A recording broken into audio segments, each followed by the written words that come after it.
Hi warriors, it's Hannah here and welcome back to another video.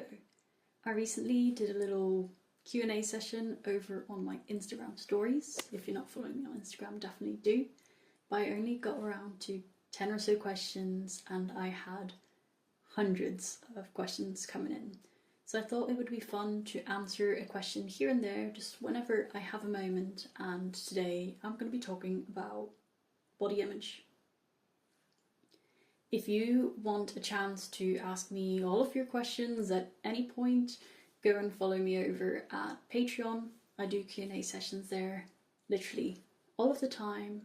Or obviously, and this is something I talk about a lot more over on my Instagram page, I do have a few new spaces that have opened up for one-to-one coaching. So if you want to work with me one-on-one and benefit from my responses, not just in their generic sense, but in a way that is applicable to you, your circumstances and your story, then do inquire. We can hop onto a short free call, no strings attached, no need to sign up to anything whatsoever after the call, just a chance to have a chat and see if it could benefit you. Anyway, without further ado, let's talk about the question that came in. The exact question was, "Hi, do you have any tips to stop body checking? I feel like it's the one action keeping me stuck." And honestly, I think this is a great question, because even when we're taking all of the steps that are supposedly going to get us to recovery, i.e. we're eating regular and sufficient meals, we're noticing the eating disorder thoughts and consciously trying to challenge them, etc. If we are still body checking, if we are still giving into the eating disorder in this way, well, we're still keeping that vicious cycle alive. That is because by giving in to those automatic thoughts, those beliefs that weight is super important, appearance is super important, by giving into those thoughts, we give power to those thoughts. So while checking your body may give that initial sense of relief of the anxiety, that anxiety then starts to build up again and you feel forced to re-engage with that behavior again and again and again and again. And in fact, this can then have knock-on effects on other automatic thoughts, other automatic beliefs, and even on your behavior in other areas in your recovery. So body checking is definitely a no-go for full recovery and full food and body freedom.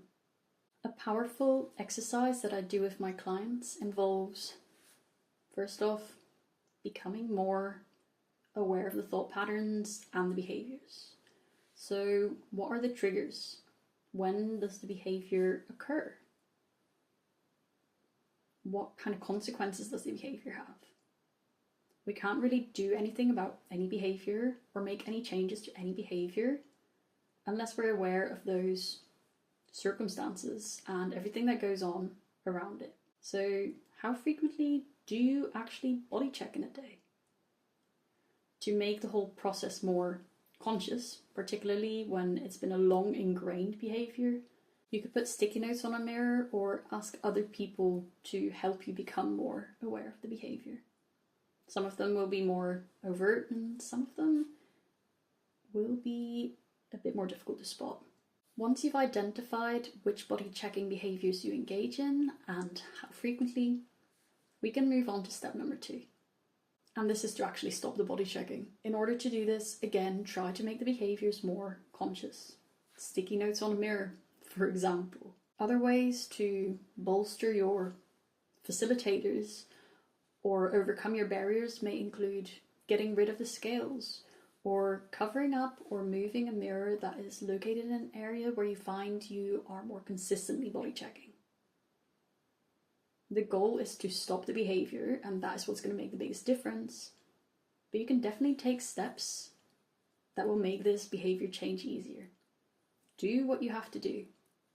Again, this is where one-to-one coaching comes in, because everyone's body checking behaviors look very different and their facilitators and their barriers look very different. So try to find what these are for you and how you can work with them. And of course, I'm more than happy to help you with that.